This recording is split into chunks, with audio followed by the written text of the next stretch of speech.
I'm Jason Goliath. And I'm Nicholas Goliath. And this is a new podcast called The Happiness Economy, where we try and unpack, figure out, investigate, interrogate, I think holistically understand what is happiness even. What is it to you? What is it to me? Is it different? Is it the same? What do you do to chase your happiness? Just chase it. We want to chat to people who we believe have found their happiness or are on the way to finding their happiness and find out what it is that makes them happy. So, if you're happy, we're happy. The Happiness Economy with Nicholas and Jason Goliath. Tell her what you must.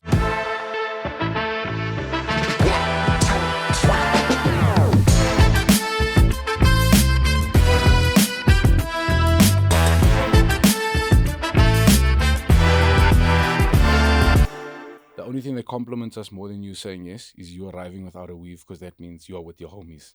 You know what I mean? We're getting the real. Yeah. We're getting the real. The real. No, when other people come without weaves, we read into their financial current situation. No, I we was know that's already not the checking. case with you. Maybe the teeth cost too much. The weave is now out of the budget. You've got to choose your struggle.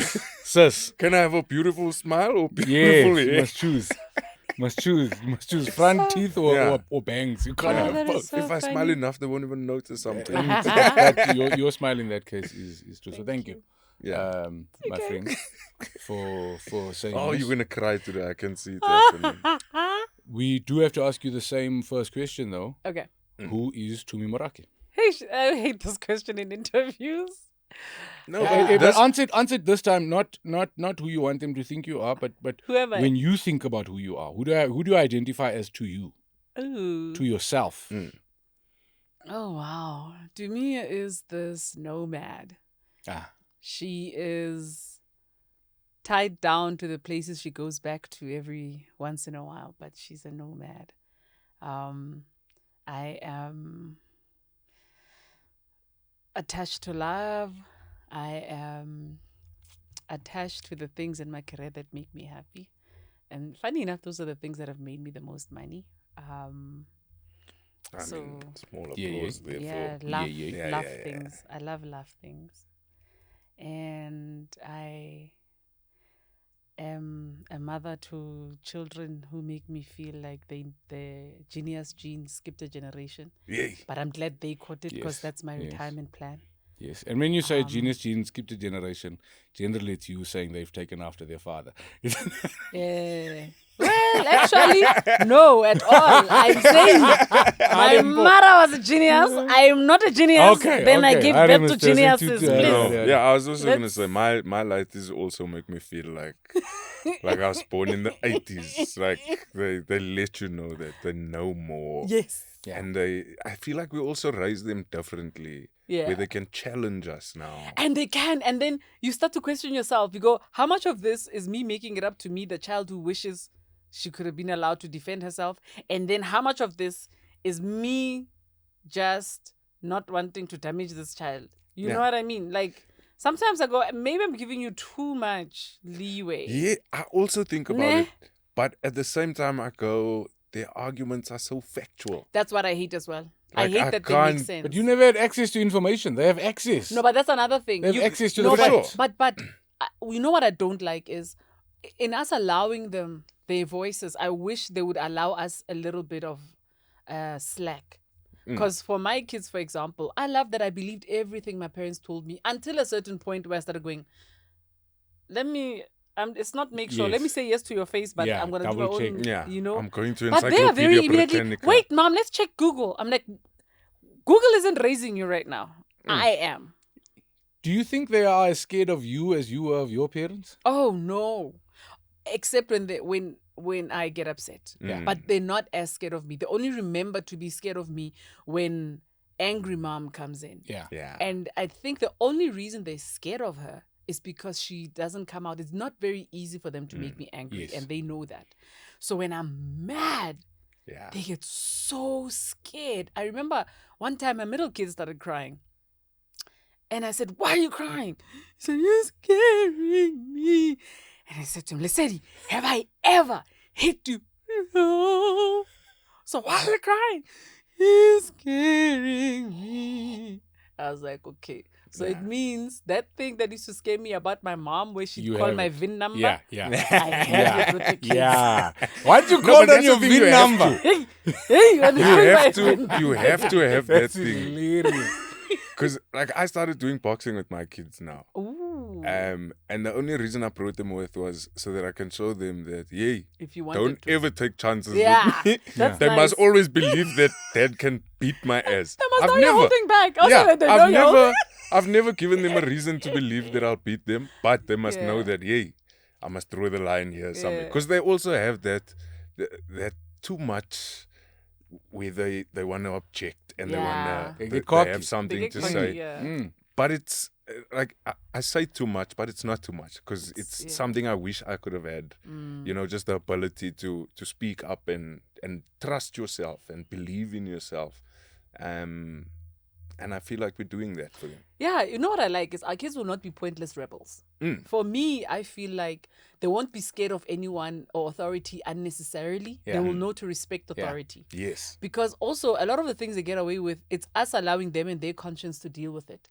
Which for me says we're raising the kind of citizens who will also be able to self-correct. Yes. They don't need to be caught first to get that it's wrong. Yes. They can be human, but they can also go, hey, there's a line. Yeah. So as the non-parent, I fight with a lot of parents who are, you know, a lot of my friends. You guys are unbelievable parents, both of you, because I've chatted to both of you about how you feel about your kids and how you're raising them.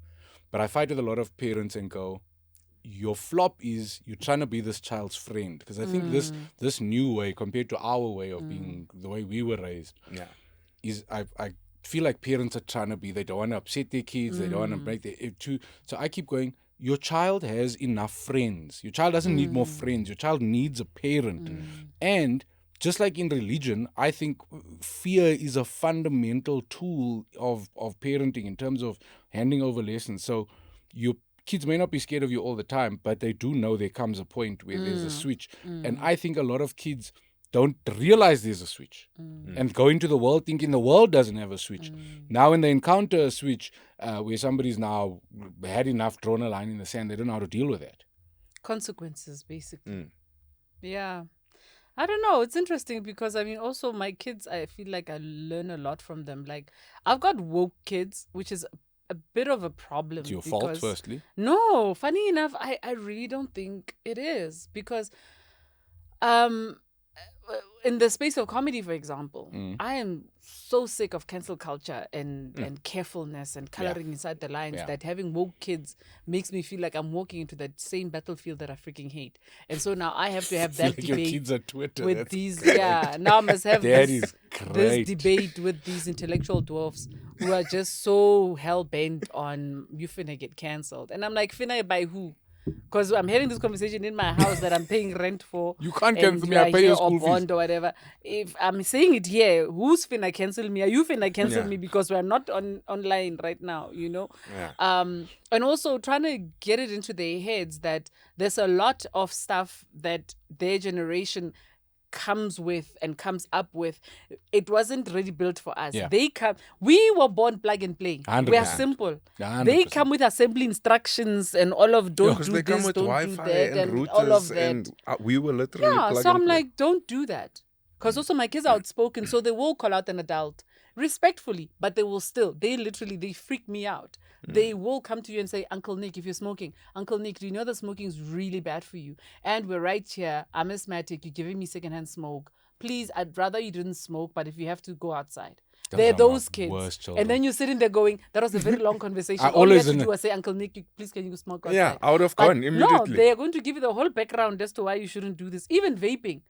Like at some point, I was like, guys, I can't wait for you guys to turn 18 so we can drink together. One was like, me, I'm not drinking, mom. You cannot drink by No, yourself. these I'm kids. like, okay, let's smoke weed then. Mom, drugs. I'm like, it's not drugs, it's weed. Yeah. And I know there's parents watching this going, Morake. Listen. It's only drugs Please. if people can see from far that you're on it.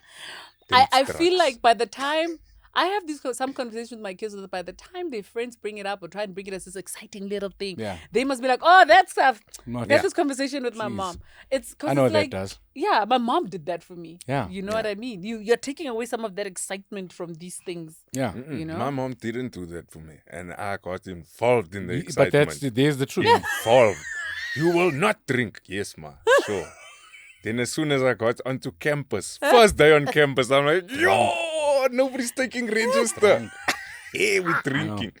No, you guys make me want to 2 feet kids. And I'm not that guy. I'm not an aggressive person. But these kids are too confident. Kate's little boy came up to me, gave me a big hug, and then stepped away and kept his hands out here. And then said, yo, Uncle Jason, did you know your stomach is this big? To my face. You listen, I've had mine tell me that my bum is like a golf ball. And I was like, we are not discussing my cellulite right now. You promise you don't know you can get punched in the face. Yeah. That's the problem. Yeah. So here's my question. Since we're on the topic of kids, what are you teaching your kids about happiness? Chase it, it's yours. My kids see me leave when I need to leave and I need to be away from them. And I tell them when I hate being away from them, but I tell them how much I'm enjoying what I'm doing and they see it. My kids see me when I'm at home, enjoying being at home. Like for my daughter, for example, even when I'm having my whole, I'm trying to lose weight, I'm trying to do this, I always make sure my daughter sees me running around half naked. She sees me checking myself out in the mirror. Yeah. And I'm seeing that in the way she is with herself. So I guess what I'm teaching them about happiness is just confidence in yourself. I reinforce their things. My firstborn talks a lot. Yeah. I call him the philosopher. He's the kind of kid who can hold a conversation with an adult. Yeah. And I encourage that for him. I'm like, I know how much you love this. You love that older people are going to tell you something you don't expect and you're going to come back with that thing. Yeah. And so I encourage that. And with my middle child as well, he's a big joker. Yeah. Yo, that kid, oh my gosh, like he has a mind which if I had at that age, I'd probably be a hell of a comedian right now. Yeah. You know what I mean? So I know he'll get into trouble with adults for it sometimes. So now I'm telling him, please write these things down. And I said, try and have timing. And I said, listen, let me tell you about timing. Timing is, it's funny right now, but you can see your dad is about to kill someone. Not the time. That's not the time to make that joke. Because I've seen him do that a few times. You know what I mean? And then I get into trouble. And we still get it wrong. Let's not And then I get into trouble with the dad because now he's trying to have a solid moment of discipline. And I'm cracking up because that's hilarious. This one is just, that's funny. I can't. And I mean, I used to get into trouble in school for the same thing. It's funny now. I'm going to laugh now. I don't know how to. You know, we learned it only recently. We learned it on Last and Laughing, yes. But to give you an example of this child's quick wit, my mother-in-law sent a thing on WhatsApp saying that this guy has finally explained something that's taken teachers 20 years to explain. Yeah. Immediately, his response was, so if I watch this, I can leave school. So what you're saying is, once I've watched this, I'm done with school. And he hates school. So it was even funnier because he will call me and be like, Mom, if I can find an invention that makes me $1 million, can I please quit school? And I'm like, it's on like Donkey Kong. But that's because he's like you. He's smart and he knows this thing that I'm being taught here is not going to help me. This thing that I'm being taught, this biology, this fucking diagram of a locust. Yeah. Because now I know what this thing on the locust is. Yes. How is that bastard? And he's so honest, right? Because he says to me, Mom, my problem is in school. There's naughty kids in my class, and I'm so tempted, Mom, and I hate being in trouble. Don't want to be in trouble. Like, that is so honest. I hate it, Mom. I live with the temptation of naughtiness. Every day, it's in my face. It's in my face, Mom. It's in my face. So he ended up doing homeschooling because of that. That's great. And then he was bored in homeschool. And then he was like, okay, I want to go back to school. But now he's back in school. Kids in my class anymore. But now they're there. You understand that success is guaranteed. Whatever that child does, I can tell you now for free. Whatever that child does, look, 20s is going to be dodgy. But from 30, from 30 years old, success for that child. A child that already thinks like that. Right. I just hope they'll be their own people the way they can be their own people at home, Because the things they'll say at home, the things they'll do, and sometimes their dad will be like, I want to draw the line. And I go, don't draw the line. Let them know home is a safe space. Yeah. Yeah. As long as we make sure they know they can't do this out there. 100%. Yeah. You know what I mean? Because I know my worst years in this industry have been when I forgot me and I got caught up in everybody's idea of me, which was never the same at any given moment. And it created a kind of schizophrenia in me that just made me devalue myself so much that I was ready to quit the industry. I was ready to quit comedy. And I was low, man. Yeah. It's so hard. It's hard. I'm not saying there should be perfect human beings who are never, ever unhappy. Because I don't think a constant state of happy is possible. Otherwise, it's seriously, something's off. Yes, you're lying. But I need it to not go down to the depths where your demons are beating you, You spoke about the fact that we'll call it self-love, loving yourself, being confident in yourself. And I'm sure even when you think about those times where you forgot who you were, they were self-love issues. And you said that's how you're raising them. Who taught you that? Or how did you learn that? If no one taught think my you? mother, and then a lot of self-help books. Facts. My mother, when people tell me about my mother in her prime, they talk about this woman who did things other women hadn't done. They'll talk about this woman who was the first one to drive back in her hood. And how when she was a nurse, she would always wear these tight, shortish dresses. And I remember my mother kept telling me, I have nice legs. If there's one thing, my baby, I have nice legs. One I thing give you about nice me. legs. So your mother is the one of hello nurse. Is that Very where it much, comes? very much. Okay. My mother did a make sure that always with the stockings, always with the little thing, always with the epaulets, always with the posture. So she loved herself. She loved herself. But where I learned self-love, as much as she was that confident, my mother really cared what people thought more than I realized. And it led to her own depression. So she led this independent life, and there was a time where that confidence was there and she could do it. I don't know at which point she broke, but at that point where she broke and she let everybody else's voice in, I watched her disintegrate up until her passing, So, I think for her it was being tired of being an outsider.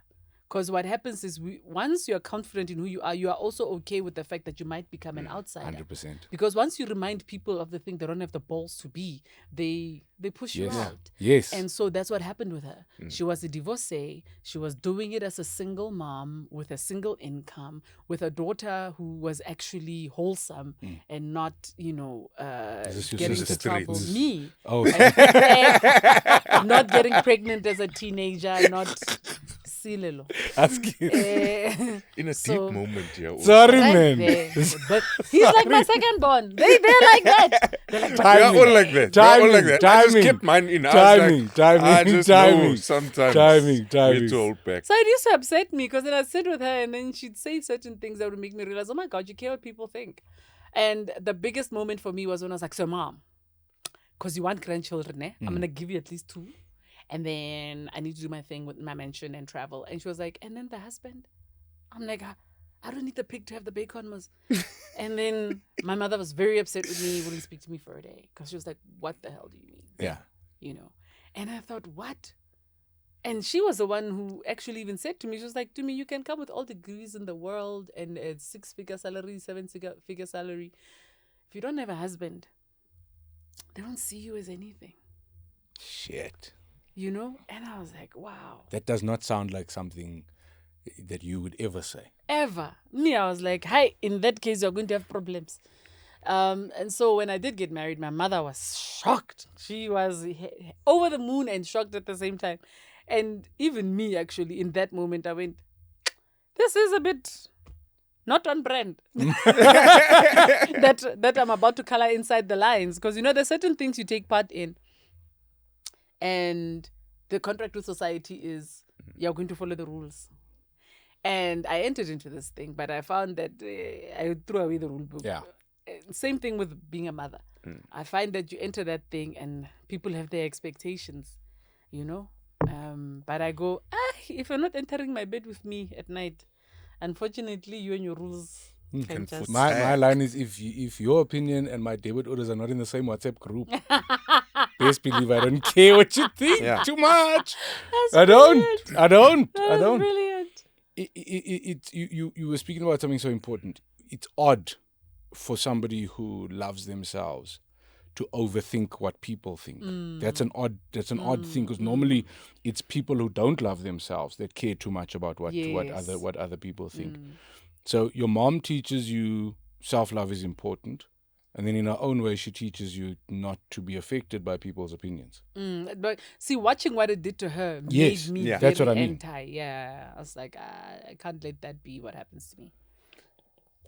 It's like, I don't know, because for me, I don't know if it's a case of someone who loves themselves caring about what people think. I think it's someone who's created a persona that's so strong that from the outside it looks like they are so Yes. proud and love themselves, Exactly. when in actual fact they're doing it because they want everybody else to see how professional I am, how what a single mother I am, how I'm able to do this thing. Yes, right. You know, so all along I think like our perception of what happiness is or of confidence is can be skewed because you don't know what's going on in that person's mind.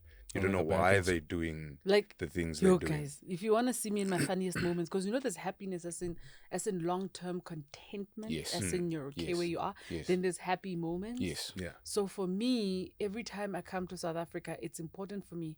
I go to Thaba Nchu, I go to Bloemfontein. It's no makeup, it's no wigs. It's you. It's Yeah. me.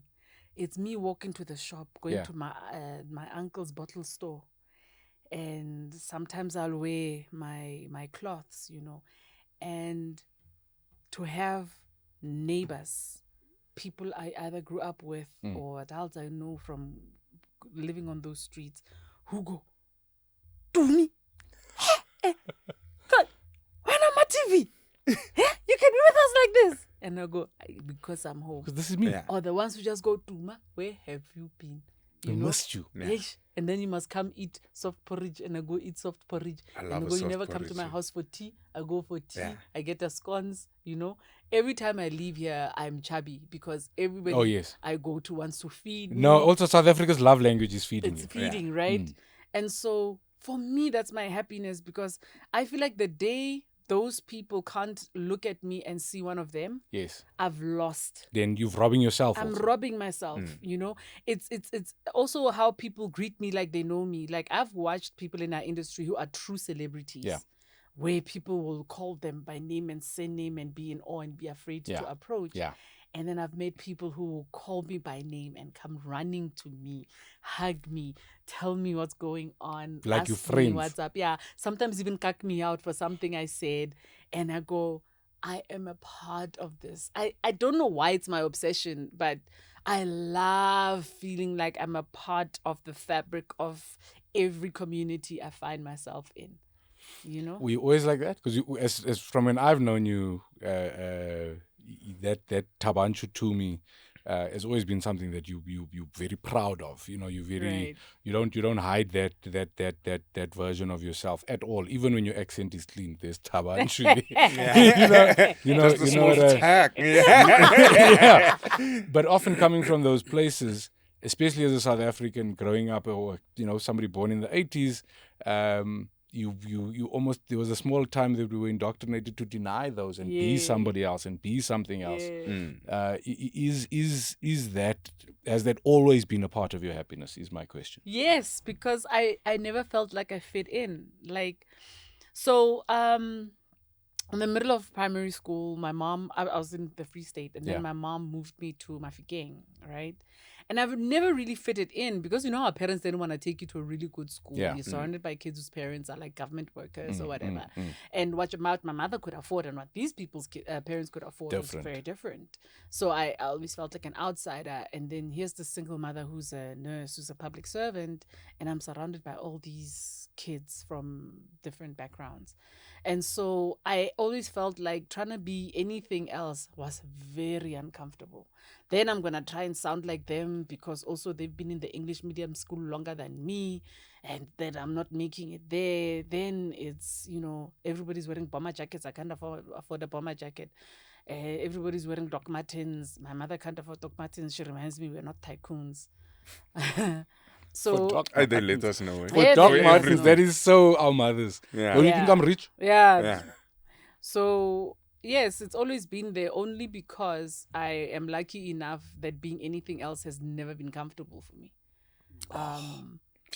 Oh, that's so nice. No, because I was gonna ask now, like, how did you learn about that? Because I feel like we're all in a space where you feel like you want to fit in, so you do what you have to do to try and fit in. Mine was circumstantial, friend. Trying to fit in just never felt comfortable. I couldn't. I am who I am. So who I am always sprang out at some point. Yeah. So I couldn't. Like most of my teen years, I spent surrounded by dudes because I grew up with dudes. My cousins were mainly guys. And I just couldn't be anything else. And then when I did hang out with the girls and they were doing the liners and the what, I'm sure I lasted 3 months. And then after that, I was like, I can't. I'd rather the baggy jeans. Can I baggy jeans and baggy sneakers? Give me a Doc Now we Marten and must a Boys of London jeans and leave me alone. You know what Yeah. I'm saying? Yeah, Like, leave I was me that alone. guy. At some point, I even thought I was lesbian because I was just so comfortable in my skin that everything the girls were struggling with, I wasn't struggling with. So I was like, maybe I'm a dude, And my mom loved it. Yeah. Yo, my mom loved it. I was like, Mom, I think I'm lesbian. She's like, oh, thank goodness. Dank. I don't know No, why I'm divorced women will pregnant. try No and loose pregnancy. No, Yeah, she's so like, your mother's like, I'm divorced. How do I discourage her from eat dick? Yeah. You know what I mean? 'Cause that's the problem. Yeah. And so, but that's short answer. Is really, it's not because I was. No, that's fantastic. I say it's fantastic is because when you watch Tumi, you see two people a lot of the time. You see a very clean accent and you see Thaba Nchu accent. And people who don't understand could take that as an identity think you're crisis of better. sorts, or where we come from, Yeah. you think you're better, or you're trying to put it on. But I mean, I've defended you every time somebody's brought it up and gone, oh, but why do you speak like that? Then I go, because you didn't grow up the way we grew up in South Africa. You didn't grow up in the South Africa that we grew in, where at the time you had to learn to articulate properly, because otherwise your mother was worried you weren't even going to get a job. But I find it's people of non-color who tend to take issue with it than people of color. 100%. I think people of color now are more comfortable. For colored people, however, there's a thing of code switching. We used to call it twanging. It's because you think you're white. It's because you think you're better than us. It's because you know. No. But they need to understand there's a corporate accent. I must make mine. Thank you. It's also, guys, when something like somebody's accent and accent switching bothers you, you need to look internally for yourself and wonder Your what own is it about insecurities. you Why? and your own insecurities. Because sometimes I go, do I owe anyone an explanation about this? Fuck. No, I don't. But you know what? Because we live in the world we live in, I will tell you. Because, we live in a world of blackface and, like you said, code switching.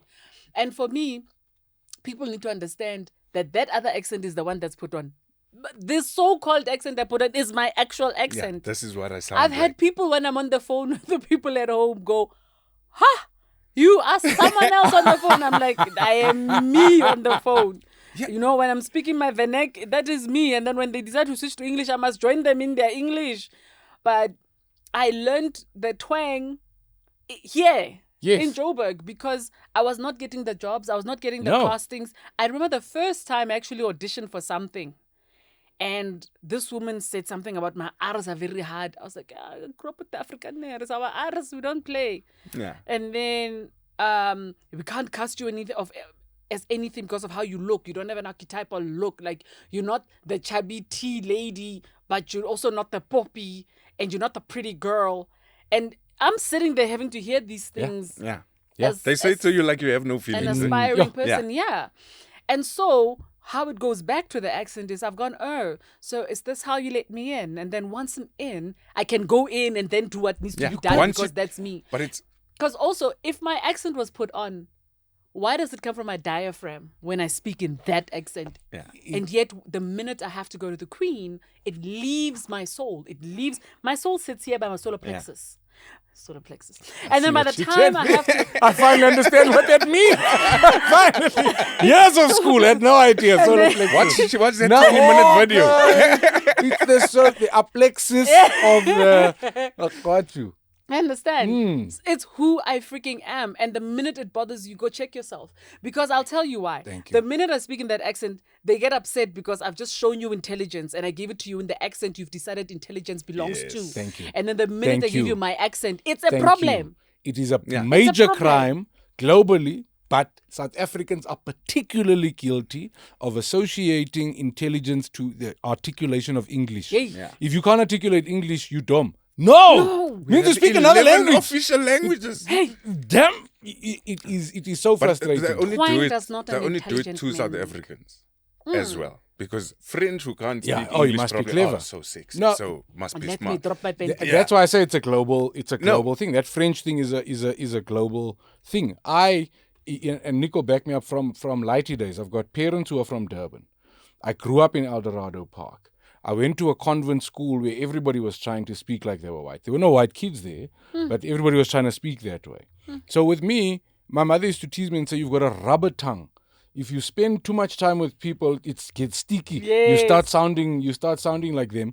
And I've always found such joy in being able to almost, there was that show, make you, I think, laugh in your language. Like, I can make you laugh in your colloquial and fit in because I understand it. And then I suddenly became fascinated by accents. Like colored people, Durban coloreds talk a type of way, Cape Town colored people sound a type of way, Joburg colored people sound a different type of way.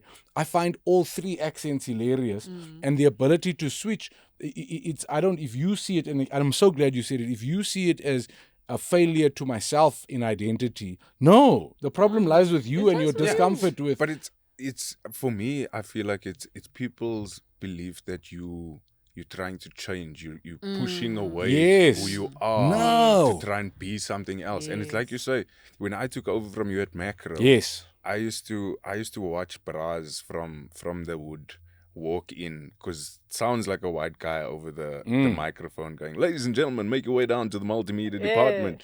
And then they walk past and they're like, "Yo, kyk die ene dink is wat." Then I'd look at that same bra and go, "Yo, dog, your tackies are broken, your jeans is ripped, so instead of taking the opportunity to learn and see how this person is doing this thing to make their money, you rather judge them and go, you think you better. No. Then I go, "No, dog, I have debit orders." So my debit orders, I also can't sound like when you come to multimedia department, I'm gonna rob you. Yeah. And it's, and that's a, and Jare, there's more in a lekker TV. yeah. No. And the thing No. is, so my thing with that is that there's nothing wrong with that accent. There's nothing wrong with me sounding the way I sound. But I know that people's perception of the accent is violent. Yeah. Then I go, I have to get you here. And it's a thing that comedy taught me, that you have to get them to trust you before you can show them who you are. Yeah. Once they trust you, then you can They'll go then with you you. can go with the accent, and Yeah. they'll go, "Yeah, I actually like this person." And it's for me like a thing that I also realized with my skin. I don't know if I said it on that live we did. I've always had an issue with my skin, with the pimples. And then I realized recently, like a couple of months ago, that actually my pimples are like a superpower. Because what they've done for me is all those people who judge you based on the way you look have never entered my life, because they don't waste their time. Yes. They don't waste their time trying to come and speak to this disgusting, pimply person. Then I go, "No, you've missed the opportunity to have me as part of your life. It's not." Were your pimples so bad that people don't want to be your friends because you have pimples? I'm No, sorry. I don't Also, know. there's a level of shallowness that has never made sense They to were me. bad. There were certain Yeah. words we couldn't say. You couldn't say, "How's it?" If it had zit in it, couldn't say, "Is it?" No. You couldn't. It was popping off at one point. Popping off.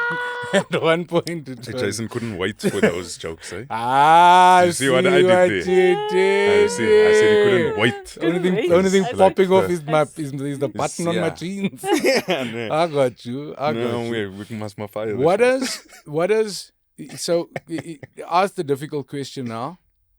Are you happy? Yes. And I'll tell you why. Please. I think unhappiness is when everything is black or white. It's either or. It's win or lose. Because you can't always win. Yep. Sadly. Facts. So happiness for me is always going, I have so many options. And that is happiness, because even on a low day, I know I'm hating where this is right now, but I know there's a way out. I just haven't seen it yet.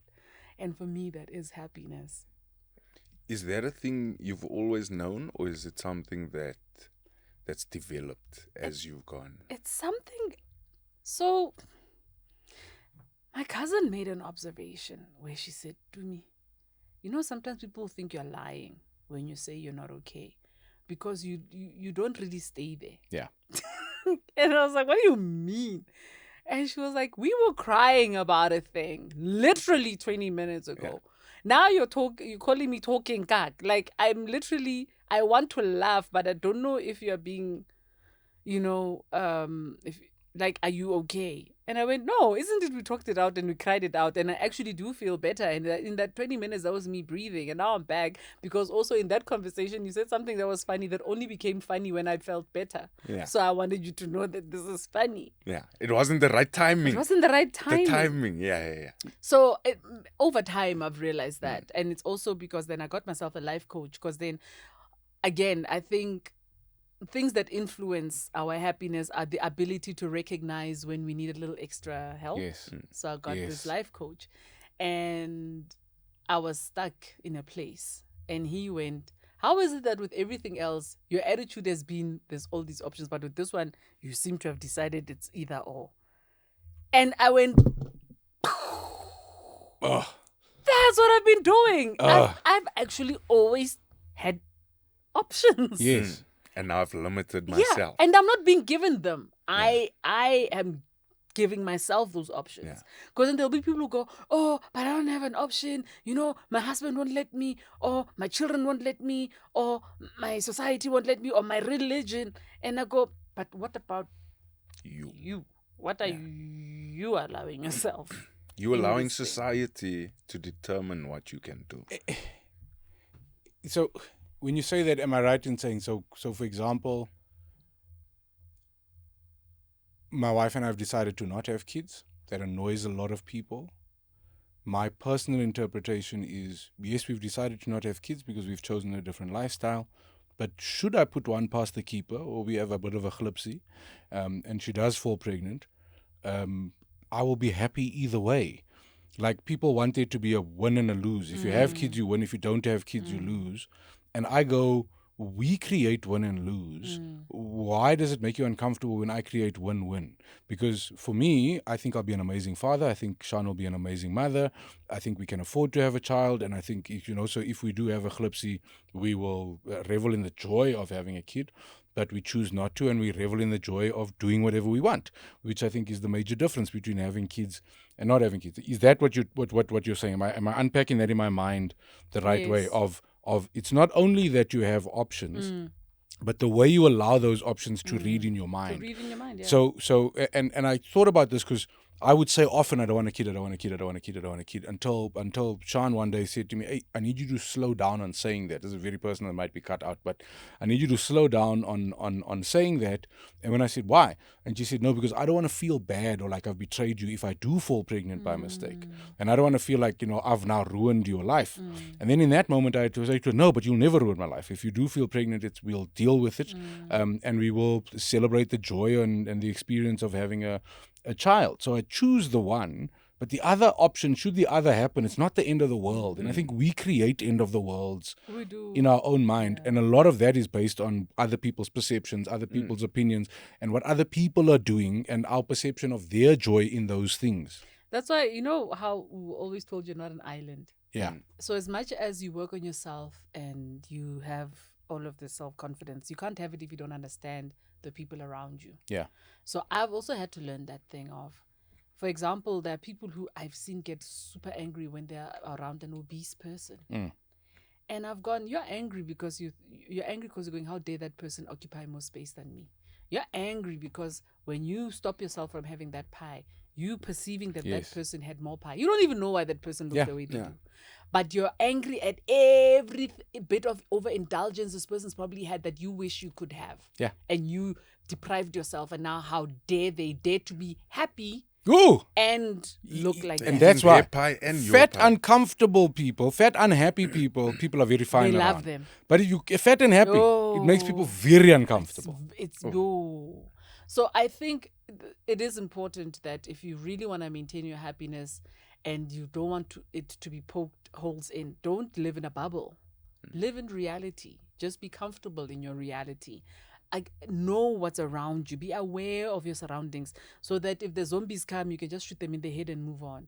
You know what I mean? Because those that. people will come in who will challenge that. They Shoot will the zombies in challenge the your head reality. and move In on. the head and move on. That's a t-shirt. I'm having to do that. Yeah. You know? No, because you also have to choose how you're going to react. Like if you're going to step out of the societal norms, the understanding that there's going to be backlash. There's going to be like with my wife and I, when we got married, because she's Muslim, I'm Christian, the backlash of both our parents coming and going, you must decide. And because we were never deeply religious, either of us, we just realized that one day our kids will make a decision. They're either going to be Christian or Muslim, maybe Hindu, maybe Buddhist, maybe something else. But if we force them, then it doesn't guarantee happiness. What we can get, the way we try and guarantee the happiness, give them options. Like you said, Exactly what you got to have the options. And there's nothing, because religion is such a beautiful thing at its essence, but people have messed it up so much that now we're fighting because Muslims better than Christian, Christians better than Jewish is better than this, and it keeps going. And I just go, you decide. If you don't want to be in the thing, We have whatever a it is. responsibility to our kids, to be honest. Sorry, Jason. I No, feel like we have a responsibility to our kids. And I believe our responsibility to our kids is faith. Yes. Our responsibility to our kids is love and respect for all humankind. And for me, I don't care what religion my child goes into. As long as they have those principles, you have faith, and you have quiet moments of meditation, of conversation with a power higher than you. If you're going to tell me you're atheist, you're going to have to sit me down and break it down for me so that I understand what you understand yourself to be saying. And that you understand what you're saying. Yeah. But again, the last thing I'm going to say on that is, in the same way, relationshiping has its own blueprint. You can't do a one-size-fits-all. Yeah. I feel like how we approach our children when it comes to issues of faith as well, use a blueprint that is yours, especially if you don't want to lose your children, especially because I do feel like we do have a responsibility You're gonna to push our them children. away. We do have a responsibility to them. I'll throw this in maybe to you, Nick. So you and your fro have been an example to me and helped me unlearn the fact that two religions can't occupy the same household, or people from two different religions. What has become apparent outside of your household is that, so like if I were to have kids and advise them, I wouldn't say that don't marry outside of your culture, don't marry outside of your religion, but be very careful about marrying into somebody who is, what is the word for it? A pedant. If you are pedantic, if you are overly religious, what is the word? I don't know what the word is. But so Staunch. Staunch is one of the words. But I'm saying you can't. You have to have. It only works if both of you feel the same way about your religion. So because you're both relaxed about your religions, it can win and it's easy to respect. But if one believes their religion is better than everybody, you're wrong. You must change. Then I'm like, those for me. I really struggle to see those relationships working. Or have a conversation. That's why you have to go through premarital counseling. I have a big belief in that. You know why? Because I was married into someone like that. Yeah. So with my husband, the thing is he's Catholic. Yeah. And before we got married, I had to go through all of these Catholic things. Yeah. And I had to commit to raising the children Catholic. And I was like, well, I'm not Catholic, so I'm gonna have to learn this thing. Yeah. But I'm not converting. Yeah. Let's be clear. I will learn what needs to be learned. And because you are much more married to the labeling of your faith, this is how I'll raise my children. But what I come with, I'm not going to hide from my children. Yeah. I come with African traditional religion of Bongoma. I come with the Methodist side, which I learned from my grandmother's side. So I go, they are going to be exposed to all of them. At some point, even my middle kid was very interested in Islam because his best friend was Muslim. And so I bought him a little mini Quran, which is a children's Quran, which explained a lot of stuff. And he would even pray Muslim prayers. And, even during Ramadan, he'd want to take part. And I'd be like, you're not going to make it, but I'm going to back you up. Gotcha. Because I know you and your appetite.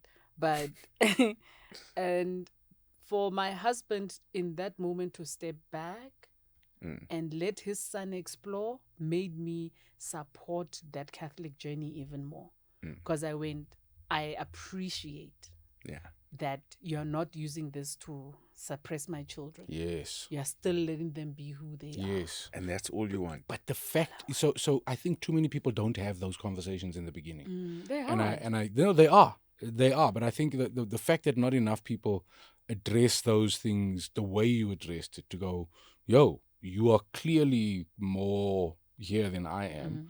I can't disappear. So we have to find a way. We're cool. I will compromise, but I can compromise to here, and that, the definition of compromise, I suppose. You've got to meet me the other way. But I definitely think it plays a big role on allowing yourself to be happy. And I don't think enough people put their religion and their happiness in the same basket.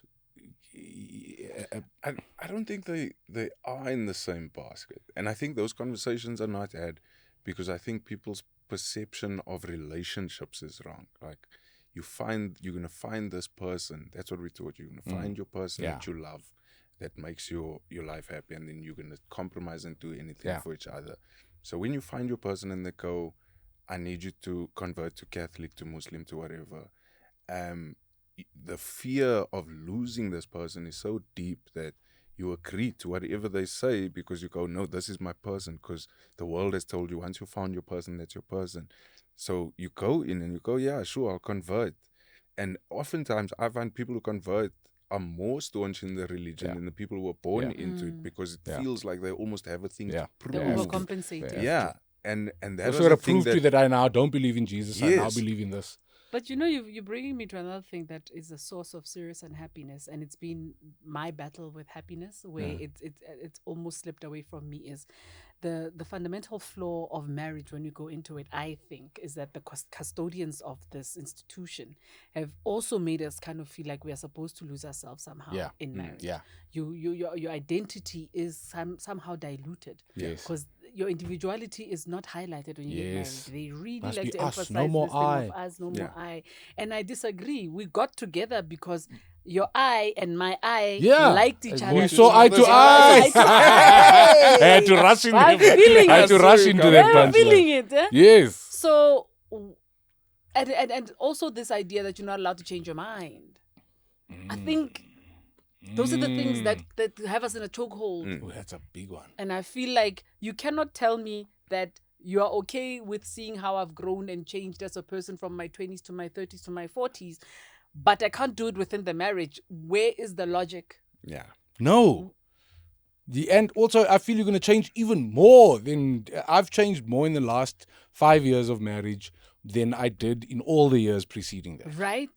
And we need to be able to find ourselves in that, because now I'm exploring new you, you're exploring new me.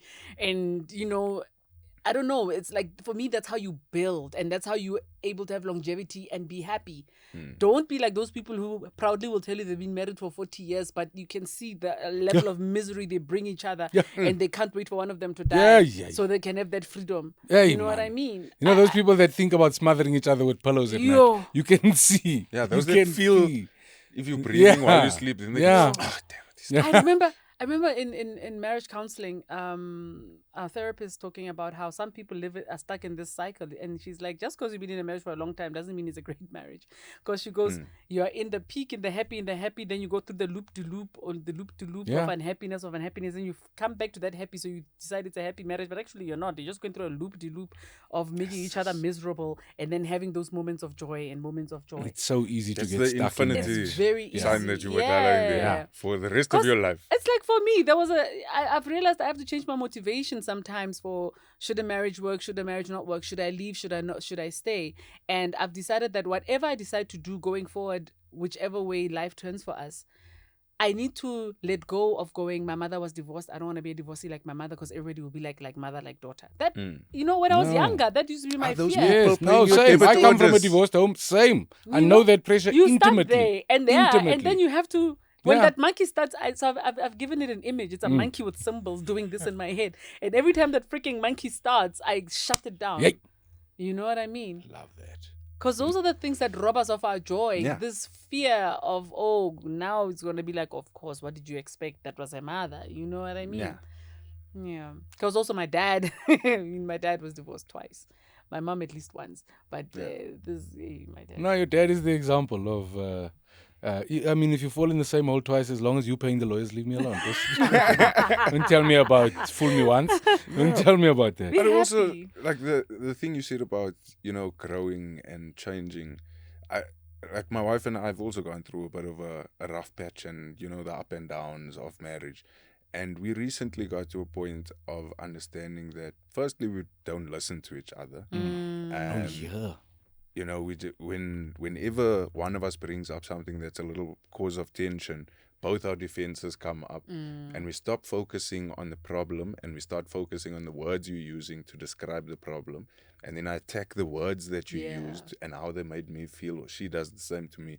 And we just go through this thing, but the problem is still here on the table. Now we're fighting about the words, and you made me feel like this, and you made me feel like this, and the back and forth and back and forth. But this thing that caused the problem is here, being Still untouched, sitting. because now we're Yeah. fighting about a different thing. And, just what we've decided to do now is we have now an annual contract where once a year we will sit down and we will go through the contract and go, cool, did we meet all of our expectations through the year? Are we happy with where we are? Are we happy to continue with this contract, push it for another year, or are we going to step out? Because I feel like socially we're also not taught to go. Sometimes the person you felt, my wife and I together for 20 years. Sure. We were together now. The other day we celebrated 20 years together. We only married for 12, but we're together for 20 years, and we realized that we started out as children. We started dating as children. We are now adults with children. Guaranteed there's going to be changes. And what's not guaranteed is that the one likes the change in the other.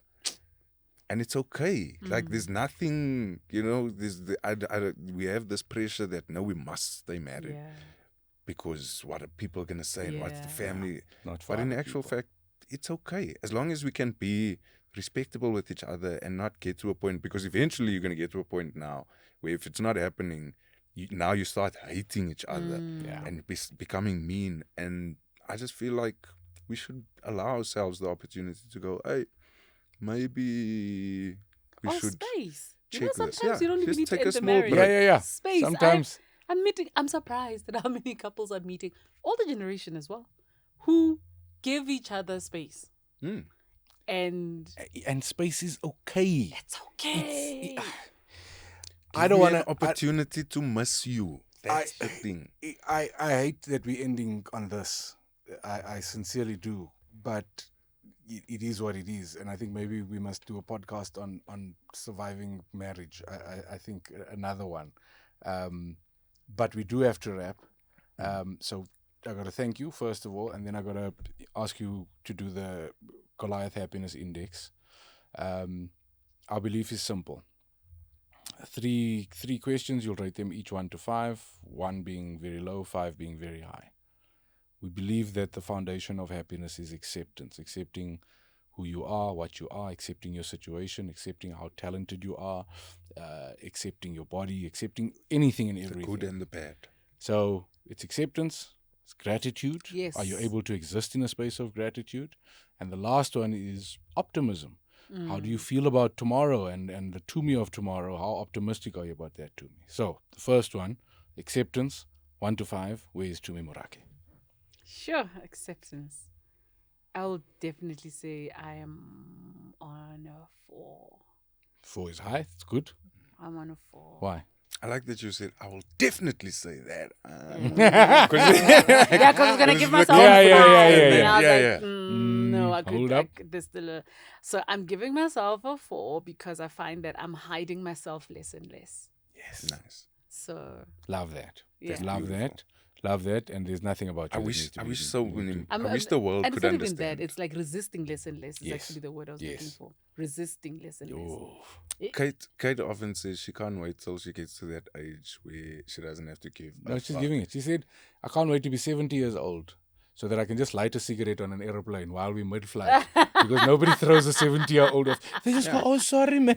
sorry, you're not allowed. No, but so the point of that is we feel like we need to get to that age Yeah. to stop caring Yeah, no. about what No, you people don't. think Wow. and The sooner you get there, the Yeah. happier you are.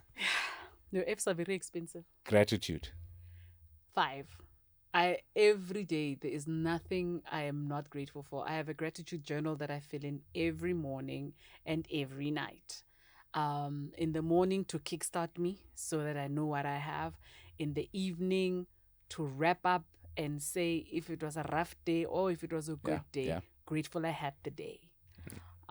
Definitely. It a changes 5. your day and it changes your sleep. It changes. It sounds like a simple thing alles, that you're doing. Like. But Yeah, to the point where it's now a part of me to thank everyone who serves me, helps me, who just is in my space, whatever reason. I'm grateful for opportunities. I'm very grateful. I always say, I think part of the secrets to living a happier life is to train yourself, and journaling is a great way of doing that. To when you wake up in the morning, to first be grateful and celebrate all the victories you've won already before you start stressing about the things you haven't done or have yet. Like, because it's hard, it's not easy. No, But that journaling is a great way to do that. it's great when you're down. Optimism.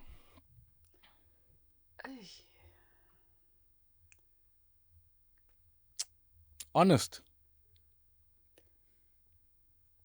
because it can also change. Yeah. Yeah, I think optimism.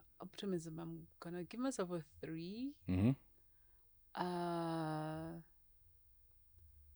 I'm a bit of an overthinker sometimes. Ola. And I think that gets in my way a little bit.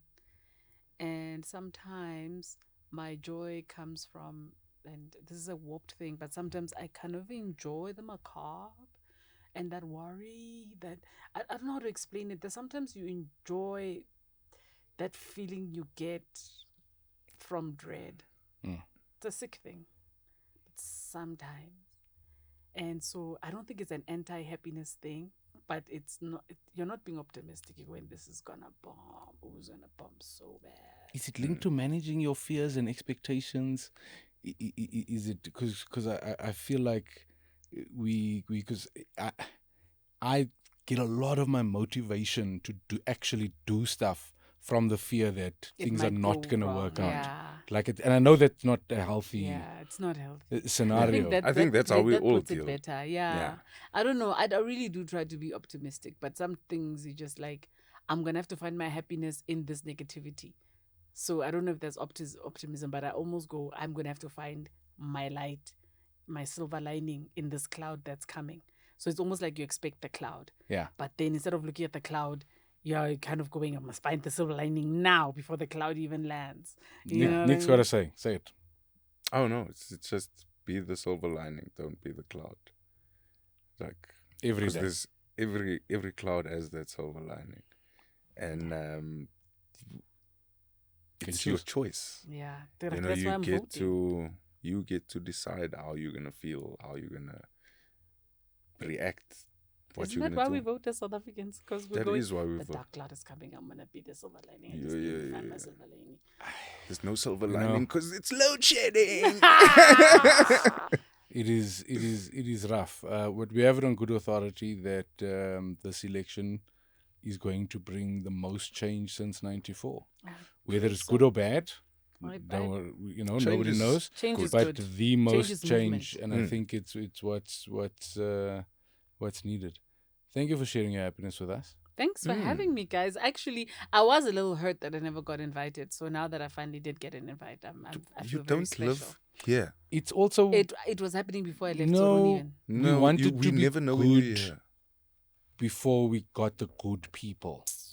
You know what I mean? We Jonas had to doesn't take the learner's Those of you license who were sticker on off. before Tumi, Yeah, you are also good people, and we appreciated having you. not all of you. here. I mean, some of you are really good. You know yourselves. You're all good. You're all good. We can cut I love you, this out. Tumi. Thank you, my Love friend. Jason. Thank you, my friend. Thank you so much. If you haven't watched Tumi and I in Last One Laughing, it's still streaming on Amazon Prime. Yes. Go and watch the great Tumi Morake. Watch the people Go try and and not watch laugh. the It is great Tumi hilarious. They're amazing. Yeah, I don't know why you pretended. What were you saying? Something of average comedian, or I don't know what cuck you were talking. I'm gonna go watch this video and see. I can't remember it now, but in the middle, like maybe 30 minutes ago, Yeah. you downplayed your comedic Yeah, genius. There was a moment of humility there. And then Nobody liked I it. wanted to jump in. Nobody liked it. No, I wanted to jump in there, but you were No. saying something important, and I was like, I need to bring this Nobody- back. So then, nobody liked this was just No, my you said something opportunity like, to say, I might become a consummate comedian, or I might become. oh, a great- if I had been as funny as the Yes. youngest, then I'd be then a I might comedian. imagine how big I'd be in Yeah, comedy. Then, imagine. Yeah. No. My favorite thing, weirdly, I thought about you when she said it. I heard Celeste in an interview the other day. Could have been on the show, but it was somewhere, and she said, when I go on stage, I'm not a man or a woman, I'm a comedian. Yep. And that articulation, made me so happy, and I feel like every comedian needs to hear that. But it made me think of, Tumi's been doing that before we had a word for it. Before we had a word for it. I mean that. that. Like proper. And also, as people who book comedians, we use you as an example all the time. When people come with lame excuses as to why they're not funny, or they didn't like my jokes because I'm a girl, then we're like, no, fuck you. Have you seen Tumi? Yeah. The fuck away Have you from seen us. Tumi? Have you The seen fuck away Celeste? from us. That's funny is funny. We don't give a fuck. Amen. Why do you care? Yeah, we don't tell care. the jokes. Funny is funny. My wife was watching a video yesterday, and I just heard it, but it was this woman talking about the bra strap, or the wire in Underwire. the bra, and the joy she gets from pulling the wire out, and how sometimes it pokes you in the boob, and you in the mall, and she's pulled it. But it was a whole set about just bra straps and all of these things. And when she was finished watching it, I said, "That's a comedian." I didn't even see her. I didn't hear any of the a woman in a male-dominated industry. I didn't hear as a discomfort. woman, it was just a natural thing that happens, and it happens to women. And you're speaking about this thing that's very personal. It was a very personal thing, not a very gender-specific thing. Okay. Yeah, but we hear what you're saying. Yeah, anyway. We hear what you're saying. But I you've also- been doing that, and you've made it tough for all those who come and cuck And stories. we're not neglecting the fact that it is harder It for is. women. It is a male-dominated industry. It is that. But when you are on stage under the spotlight, you're on. You have the power. You have the And opportunity. you on, and in that moment you can't be a victim. In that moment you must be funny. That's it. That's it. We love you too, And we Morake. do, Thank you. and we love you, and you're Thank you. amazing. We also love leaving our audience on that cliffhanger to go, hey, I wish they discussed that subject more. You. We are That's how- not. We are done. That's how we were gonna get cancelled. Bye, Said the everyone. wrong thing.